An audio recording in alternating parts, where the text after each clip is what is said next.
Saber si uno llega a la casa de los Roldán por la familia o por la casa es muy difícil, porque casa y familia están íntimamente compenetrados. La familia le imprimió a la casa una manera de vivir, un modo de ver la vida y de ver el mundo, y la casa a la vez se adaptó a esta familia desde sus intimidades, desde su experiencia cultural, y es una simbiosis que nos llega hasta hoy. Una casa además que se va componiendo de distintos elementos como la propia casa del alemán, o sea, la cual se añade también después a la propiedad de los Añudos y conforma entonces ese paisaje paradisiaco que se refleja también en la novela Jardín. Ellos van añadiendo, van quitando, van incorporando y van recreando ese mundo interior al cual prácticamente se enclaustraron, o sea, porque poco tenían de relación con lo que pasaba afuera, con el mundo exterior. Nosotros habíamos sido criados, digamos la palabra, en un ambiente de soledad muy grande. No se nos permitía intercambio con amiguitos. En eso hubo una severidad muy grande. Pero después, cuando ya nuestros padres se divorciaron y quedó mi madre al frente de la casa y de nosotros, ella aflojó un poco más la mano y entonces nos permitió que viviéramos un poco a nuestras anchas, digamos, que nos creáramos un mundo en aquella casa que hoy en día ya sabe usted en lo que se ha convertido. A lo largo de muchos años, Dulce María me fue contando lentamente la historia de la casa. Para mí, que la visité en muchas ocasiones con ella y con su hermana Flor, fue primero el andar como en puntas de pie, porque allí vivía todavía su hermano Carlos Manuel, poeta también, cuya obra prácticamente no es desconocida. Quizás y porque él tomó la extraña determinación, no extraña, sino propia de la enfermedad que padecía, que le mantuvo en la idea de que había muerto en vida. Nosotros nos hicimos un mundo en aquella casa, llevamos plantas exóticas, animales exóticos. Vivimos, realmente no teníamos ya gran necesidad de salir fuera de aquel mundo. Y entonces fue que vinieron las gentes del mundo exterior a entrar en nuestro mundo. No recibimos a todos los que querían entrar, porque en nuestra petulancia creíamos que no todos eran dignos. Ellos habían invertido las horas de vida, es decir, comenzaban la jornada a las 5, 5 y media, 6 de la tarde, vivían de noche y se acostaban de madrugada o al amanecer. Y uno de ellos, por ejemplo, que andaba siempre de noche de smoking y fez turco, fue el primero quien oí tocar al piano música de Schoenberg. Otra de las hermanas, por ejemplo, que le habían dicho que se iba a quedar a vestir santos, se había comprado unos santos de tamaño natural y efectivamente los vestía. Otra andaba invariablemente con preciosos trajes del año 1860. Vivían en el mundo de los niños terribles de Cocteau o en el mundo que yo quise pintar un poco en el comienzo del siglo de las luces. Habían traído de Europa cajas y cajas y cajas de obras de arte en un viaje que habían hecho. Y al recibir las cajas habían tenido pereza de abrirlas. No las habían abierto, no las habían desclavado, se habían contentado con amontonarlas en el piso bajo de la casa. Y como ya no se podía vivir en el piso bajo de la casa, habían emigrado al piso alto. Locas no, dice Carpentier. Ellas sabían lo que hacían y vivían hasta cierto punto esa enajenación que las proyectaba hasta el pasado y las convertía en anacronismos, con sus largos vestidos, con su estilo invariable y con su posición mental tan clara, tan absolutamente clara, que me parece estar viendo el momento en que al decidir Titón hacer en Santa Bárbara la película Los Sobrevivientes, vino aquel diálogo extraño entre una Dulce María mansa y una actriz que le preguntó, ¿y por qué usted no se ha ido del país? Y ella le respondió, es que usted ignora que yo soy la hija de un general del Ejército Libertador, que además escribió el himno invasor.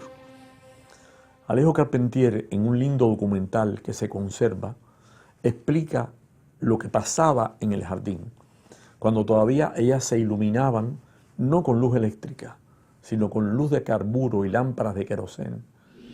Allí fue donde una noche un pequeñísimo grupo, que teníamos la suerte de ser invitados a esa casa, fuimos invitados a una comida. Hora de cita, 12 de la noche. Llegamos allá, no vimos ningún arreglo, nada que pareciera que iba a haber una comida en la casa. Con todo eso tenían un chambelán, un sirviente de unos 2 metros de alto que llamaban el Comodoro, que andaba siempre con unas velas y un candelabro en la mano.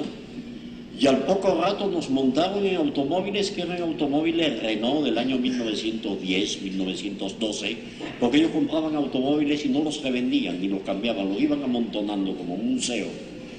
Y cuando vinimos a ver, estábamos rodando por La Habana silenciosa a las 2 de la mañana, nadie sabía dónde íbamos, fuimos enfilando por Luyanó, de Luyanó tomamos la carretera de Guanabacoa, doblamos a la derecha, llegamos a las inmediaciones de Cojimá, nos hicieron bajar en las tinieblas más absolutas y nos hicieron subir por un largo sendero hacia la cima de una loma, la cresta de una loma, en que había las ruinas de una casa que había sido quemada durante la guerra de independencia por los españoles. Quedaban unos pedazos de pared, unos pedazos de columna, unos pedazos de escalera. Vimos algo que se movía y había una mesa suntuosamente aderezada, cubierta de candelabros, en que habían dispuesto la comida más exquisita que podía imaginarse. A mí me chocaba su modo de hablar, que me parecía que era un poco fingido, con el acento francés. Pero aparte de eso, para nosotros era una visita muy grata, porque siempre estaba como un poco ausente.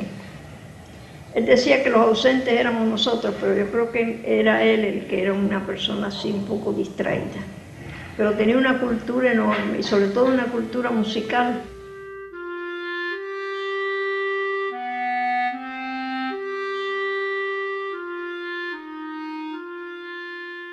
Nadie pudo rescatar el jardín. Los esfuerzos de ella fueron realmente ímprobos, a pesar de que allí en el jardín fueron numerosos los huéspedes. Entre ellos, el más célebre fue el gran poeta español Federico García Lorca. Fue precisamente allí donde escribió para Flor el poema Yerma. Era una personalidad que se salía por los poros, por los ojos, por las manos. Era radiante, en el verdadero sentido de la palabra, porque irradiaba su personalidad en todo. En cambio, Gabriela era todo lo contrario, pero era una gran mujer y una gran inteligencia. Todavía existía orden, todavía no había sido invadido, todavía no se habían roto las paredes de los muros.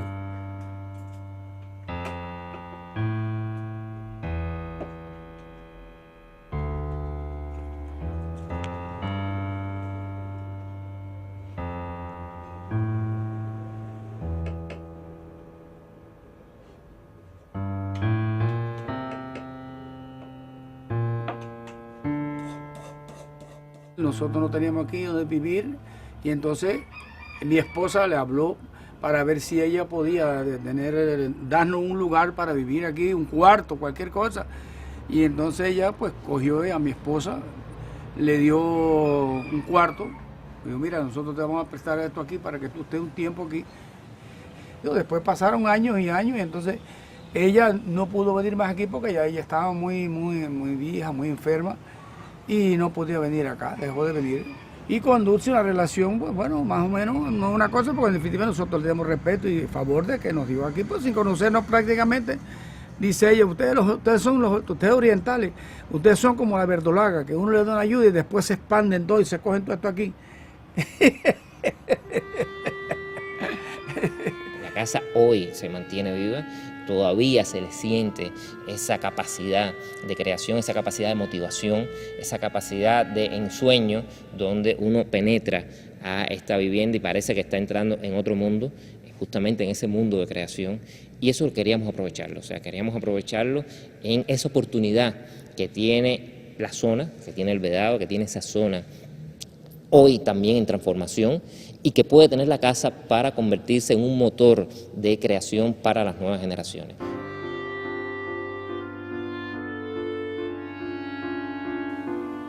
No he de caerme, no, que yo soy fuerte. En vano me embistieron los ciclones, y me ha roído el tiempo hueso y carne, y la humedad me ha abierto úlceras verdes. Con un poco de cal yo me compongo, con un poco de cal y de ternura. La casa, soy la casa, más que piedra y vallado, más que sombra y que tierra, más que techo y muro, porque soy todo eso y soy con alma.